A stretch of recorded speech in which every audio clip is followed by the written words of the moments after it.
4 semester second public and international law Marathi व इंग्रजी अनुवाद. Broad question and short question पुढीलप्रमाणे आहेत. 4.2 सार्वजनिक आणि आंतरराष्ट्रीय कायदा. दीर्घ प्रश्न 15 गुण. प्रश्न 1. आंतरराष्ट्रीय कायद्याच्या स्रोतांचे सविस्तर वर्णन करा. उत्तर. आंतरराष्ट्रीय कायद्याचे स्रोत. Sources of international law. आंतरराष्ट्रीय कायदा म्हणजे अशा नियमांचा आणि तत्त्वांचा समूह जो राज्यांमध्ये, देशांमध्ये आणि इतर आंतरराष्ट्रीय घटकांमधील संबंधांचे नियमन करतो. आंतरराष्ट्रीय न्यायालयाच्या ICJ कलम 38 मध्ये आंतरराष्ट्रीय कायद्याचे प्राथमिक स्रोत सूचीबद्ध केले आहेत. या स्रोतांचे प्राथमिक स्रोत आणि दुय्यम स्रोत असे वर्गीकरण खालीलप्रमाणे केले आहे. करार, अधिवेशने, ट्रीटीज, कन्व्हेन्शन्स. अर्थ. करार हे 2 किंवा अधिक राज्यांमध्ये झालेले औपचारिक लेखी करार आहेत जे आंतरराष्ट्रीय कायद्याद्वारे नियंत्रित केले जातात. वैशिष्ट्ये. केवळ करारातील पक्षांवर बंधनकारक, स्पष्टपणे परिभाषित आणि लेखी नियम. आंतरराष्ट्रीय सहकार्य आणि शांतता वाढवणे. उदाहरण. Vienna convention on the law of treaties. 2. प्रथागत आंतरराष्ट्रीय कायदा. Customary international law. अर्थ. प्रथागत कायदा हा राज्यांच्या सातत्यपूर्ण आणि सामान्य आचरणामधून निर्माण होतो, जो कायदेशीर बंधनाच्या भावनेतून ओपिनिओ ज्युरिस पाळला जातो. घटक. राज्य आचरण. State practice. राज्यांद्वारे सातत्यपूर्ण आचरण. कायदेशीर धारणा. ओपिनिओ ज्युरिस. अशा आचरणाची कायदेशीर आवश्यकता असल्याचे विश्वास. उदाहरण. राजदूतांना दिलेली राजनैतिक मुक्ती. Diplomatic immunity. 3. कायद्याची सामान्य तत्त्वे. जनरल प्रिन्सिपल्स ऑफ लॉ ही कायदेशीर तत्त्वे आहेत जी बहुतेक देशांच्या घरगुती कायदेशीर प्रणालींमध्ये सामान्यतः ओळखली जातात. उदाहरणे. नैसर्गिक न्यायाची तत्त्वे. Principles of natural justice. सद्भावना. Good faith. समता, इक्विटी. ही तत्त्वे न्यायालय अशा प्रकरणांचा निर्णय घेताना मार्गदर्शन करतात जिथे कोणताही विशिष्ट करार किंवा प्रथा अस्तित्वात नाही. 4. न्यायिक निर्णय. Judicial decisions. अर्थ. आंतरराष्ट्रीय न्यायालये आणि लवादांचे निर्णय हे कायद्याचे नियम निश्चित करण्यासाठी दुय्यम साधन मानले जातात. वैशिष्ट्ये. सक्तीचे पूर्वदृष्टांत स्ट्रिक्ट सेन्समध्ये नाहीत. मन वळवणारा अधिकार. पर्स्वेसिव्ह ऑथॉरिटी म्हणून काम करतात. उदाहरण. आंतरराष्ट्रीय न्यायालयाचे निर्णय. 5. कायदेशीर लेखन. ज्युरिस्टिक रायटिंग्स. अर्थ. आंतरराष्ट्रीय कायद्यातील उच्च शिक्षित सार्वजनिकवादी, कायदेशीर विद्वान यांचे लेखन. महत्त्व. कायदेशीर नियमांचा अर्थ लावण्यास आणि स्पष्ट करण्यास मदत करतात. न्यायालयांना अभ्यासपूर्ण मार्गदर्शन करतात. 6.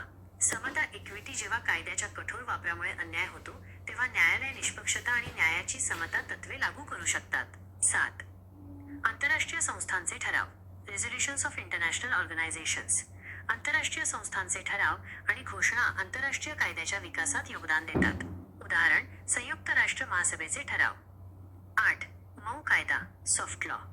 सॉफ्ट लॉ म्हणजे घोषणा, मार्गदर्शक तत्त्वे आणि आचारसंहिता यांसारखी बंधनकारक नसलेली साधने जी आंतरराष्ट्रीय कायद्याच्या विकासावर प्रभाव टाकतात. उदाहरण. मानवी हक्कांचा सार्वत्रिक जाहीरनामा UDHR. निष्कर्ष. आंतरराष्ट्रीय कायद्याचे स्रोत एकत्रितपणे आंतरराष्ट्रीय संबंधांचे नियमन करणारी कायदेशीर चौकट तयार करतात. करार, प्रथागत कायदा आणि सामान्य तत्त्वे हे मुख्य स्रोत आहेत, तर न्यायिक निर्णय आणि कायदेशीर लेखन हे दुय्यम स्रोत म्हणून काम करतात. एकत्रितपणे ते आंतरराष्ट्रीय समुदायात सुव्यवस्था, सहकार्य आणि न्याय सुनिश्चित करतात. लघुत्तरी प्रश्न. प्रश्न 2. मान्यता रेकॉग्निशन परिभाषित करा. मान्यतेच्या पद्धती आणि सिद्धांतांचे टीकात्मक परीक्षण करा. 1. मान्यतेचा अर्थ वा व्याख्या. आंतरराष्ट्रीय कायद्यामध्ये मान्यतेचा अर्थ असा आहे की एखादे अस्तित्वात असलेले राज्य, नवीन राज्य किंवा सरकारला आंतरराष्ट्रीय कायद्याअंतर्गत अधिकार आणि कर्तव्ये उपभोगण्यासाठी आवश्यक कायदेशीर व्यक्तिमत्व आहे याची औपचारिक कबुली देते. हे एक राजकीय तसेच कायदेशीर कृत्य आहे ज्याद्वारे एक राज्य दुसऱ्या घटकाला आंतरराष्ट्रीय समुदायाचा सदस्य म्हणून स्वीकारते. साधी व्याख्या. मान्यता हे असे कृत्य आहे ज्याद्वारे एक राज्य दुसऱ्या राज्याचे किंवा सरकारचे आंतरराष्ट्रीय व्यक्ती म्हणून अस्तित्व मान्य करते. 2. मान्यतेच्या पद्धती. Modes of recognition. मान्यता विविध रूपे किंवा पद्धती घेऊ शकते. ए. स्पष्ट मान्यता. Express recognition. जेव्हा घोषणा, करार, टिप्पणी किंवा निवेदनाद्वारे मान्यता स्पष्टपणे आणि औपचारिकपणे दिली जाते. उदाहरण. नवीन देशाला मान्यता देणारे राजनैतिक निवेदन. बी. गर्भित मान्यता. Implied recognition. आचरणावरून मानलेली मान्यता, जसे की राजनैतिक संबंध प्रस्थापित करणे, करारांवर स्वाक्षरी करणे, राजदूतांना परवानगी देणे. कोणतीही औपचारिक निवेदनाची आवश्यकता नसते. आचरण स्वतःच मान्यता सूचित करते. 3. मान्यतेचे प्रकार. Types of recognition. 1. तथ्यतः मान्यता. डिफॅक्टो रेकॉग्निशन. तात्पुरती आणि हंगामी मान्यता. जेव्हा नवीन राज्य सरकारला प्रत्यक्ष नियंत्रण असते, पण स्थिरता अनिश्चित असते तेव्हा दिली जाते. मर्यादित कायदेशीर अधिकार. हे सहज मागे घेतले जाऊ शकते. 2. कायदेशीर मान्यता. डिज्युर रेकॉग्निशन. पूर्ण आणि अंतिम मान्यता. जेव्हा राज्य सरकारला कायमस्वरूपी आणि स्थिर नियंत्रण असते तेव्हा दिली जाते. पूर्ण कायदेशीर दर्जा आणि अधिकार. हे कायमस्वरूपी असते आणि सहज मागे घेतले जात नाही. 4. मान्यतेचे सिद्धांत. थिओरीज ऑफ रेकॉग्निशन. प्रामुख्याने 2 शास्त्रीय सिद्धांत आहेत. ए. घटक सिद्धांत. कॉन्स्टिट्यूटिव्ह थिओरी. हा सिद्धांत सांगतो की जेव्हा एखादे राज्य इतर राज्यांद्वारे मान्यता प्राप्त होते, तेव्हाच ते आंतरराष्ट्रीय व्यक्ती बनते. मुख्य कल्पना. मान्यता कायदेशीर व्यक्तिमत्व निर्माण करते. हेगेल आणि ओपेनहाइम सारख्या कायदे पंडितांनी पाठिंबा दिला आहे. गुण. विद्यमान राज्यांच्या संमतीला महत्त्व देते. राजकीय स्थिरता सुनिश्चित करते. टीका. मान्यता राजकीय इच्छेवर अवलंबून असते, कायद्यावर नाही. एखादा घटक राज्यतेच्या सर्व अटी पूर्ण करू शकतो, परंतु तरीही त्याला मान्यता दिली जात नाही. असमानता आणि अनिश्चितता निर्माण करते. बी. घोषणात्मक सिद्धांत. डिक्लरेटरी थिअरी. हा सिद्धांत सांगतो की जेव्हा एखादे राज्य राज्यतेच्या आवश्यक अटी पूर्ण करते, तेव्हा ते राज्य बनते आणि मान्यता ही केवळ औपचारिक घोषणा असते. मुख्य कल्पना. मान्यता निर्माण करत नाही, ती केवळ अस्तित्वात असलेल्या तथ्याची घोषणा करते. हॉल आणि फिशर सारख्या कायदे पंडितांनी पाठिंबा दिला आहे. गुण. वस्तुनिष्ठ कायदेशीर निकषांवर आधारित. लोकसंख्या, प्रदेश, सरकार, सार्वभौमत्व. मान्यता वास्तवाला नाकारू शकत नाही. टीका. प्रत्यक्षात आंतरराष्ट्रीय संबंधांसाठी मान्यता अजूनही आवश्यक आहे. मान्यतेशिवाय राज्य जागतिक स्तरावर पूर्णपणे सहभागी होऊ शकत नाही. 5. टीकात्मक मूल्यमापन. तुलना. मुद्दा. घटक सिद्धांत. कॉन्स्टिट्यूटिव्ह. घोषणात्मक सिद्धांत. डिक्लॅरेटरी. स्वरूप. मान्यता राज्य निर्माण करते. मान्यता राज्याची घोषणा करते. आधार. राजकीय संमती. कायदेशीर तथ्ये. कमतरता. अनिश्चितता. राजकारण. मान्यतेचे व्यावहारिक महत्त्व दुर्लक्षित करते. आधुनिक दृष्टिकोन. कमी स्वीकारार्ह. मोठ्या प्रमाणावर स्वीकारार्ह. आधुनिक आंतरराष्ट्रीय कायदा घोषणात्मक सिद्धांताचे पालन करतो, परंतु मान्यता राजकीयदृष्ट्या महत्त्वाची आहे. 6. निष्कर्ष. मान्यता ही आंतरराष्ट्रीय कायद्यातील एक महत्त्वाची संकल्पना आहे, जी नवीन राज्ये आणि सरकारे आंतरराष्ट्रीय समुदायात कशी प्रवेश करतात हे ठरवते. जरी घोषणात्मक सिद्धांत कायदेशीरदृष्ट्या अधिक स्वीकारार्ह असला, तरी प्रत्यक्षात जागतिक घडामोडींमध्ये पूर्ण सहभागासाठी इतर राज्यांकडून मान्यता मिळणे अजूनही आवश्यक आहे. Paper 4 semester 2 public and international law. Broad question answer and short question answer. 4.2 Public and International Law. Broad question. 15 marks. Q1. Describe in detail the sources of international law. Ans. Sources of international law. International law refers to the body of rules and principles that regulate relations among states and other international actors. The primary sources of international law are enumerated in Article 38 of the Statute of the International Court of Justice, ICJ. These sources are classified into primary sources and subsidiary secondary sources as follows. 1. Treaties/conventions, meaning treaties are formal written agreements concluded between two or more states governed by international law. Features. Binding only on the parties to the treaty. Clearly defined and written rules. Promote international cooperation and peace. Example, Vienna Convention on the Law of Treaties.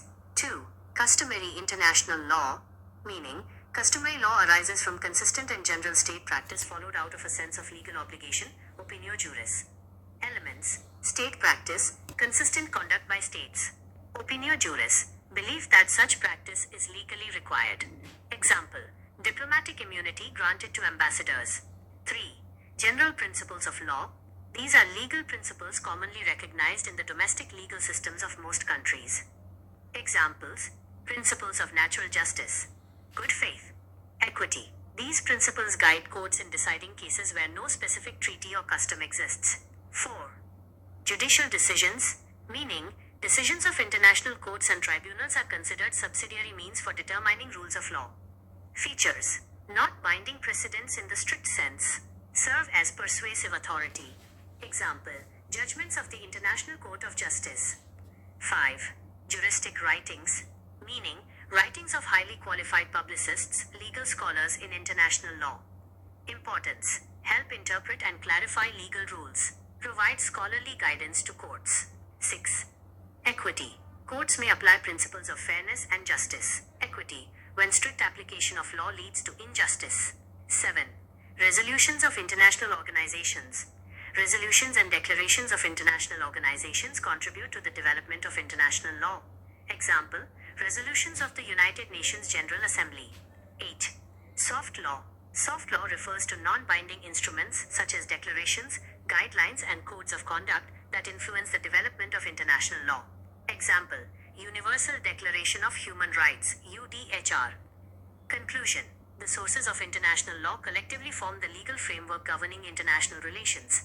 Treaties, customary law, and general principles constitute the core sources, while judicial decisions and juristic writings serve as subsidiary sources. Together, they ensure order, cooperation, and justice in the international community. Short note question. Q2 Define recognition. Critically examine modes and theories of recognition. 1. Meaning by definition of recognition. In international law, recognition means the formal acknowledgement by an existing state that a new state or government possesses the legal personality required to enjoy rights and duties under international law. It is a political as well as legal act through which a state accepts another entity as a member of the international community. Simple definition. Recognition is the act by which one state acknowledges the existence of another state or government as an international person. 2. Modes of recognition. Recognition can take different forms or modes. A. Express recognition. When recognition is clearly and formally granted by a declaration, treaty, note, or statement.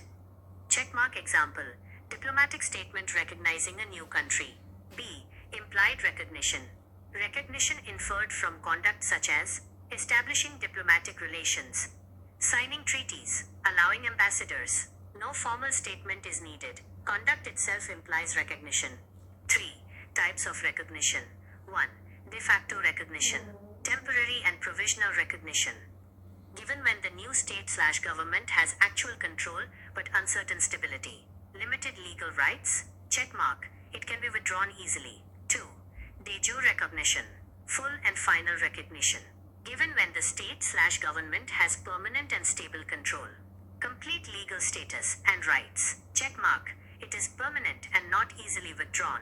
4. Theories of recognition. There are mainly two classical theories. A. Constitutive theory. This theory says that a state becomes an international person only when it is recognized by other states. Key idea, recognition creates legal personality. Checkmark supported by jurists like Hegel and Oppenheim. Merits, gives importance to consent of existing states, ensures political stability. Criticism, recognition depends on political will, not law. An entity may fulfill all conditions of statehood but still not be recognized, leads to inequality and uncertainty. B. Declaratory theory. This theory says that a state becomes a state when it fulfills the essential conditions of statehood, and recognition is only a formal declaration. Key idea, recognition does not create, it only declares an existing fact. Checkmark supported by jurists like Hall and Fisher. Merits, based on objective legal criteria, population, territory, government, sovereignty, recognition cannot deny reality. Criticism. In practice, recognition is still necessary for international relations. Without recognition, a state cannot fully participate globally. 5. Critical evaluation. Comparison. Point. Constitutive theory. Declaratory theory. Nature. Recognition creates state. Recognition declares state. Basis. Political consent. Legal facts. Weakness. Uncertainty.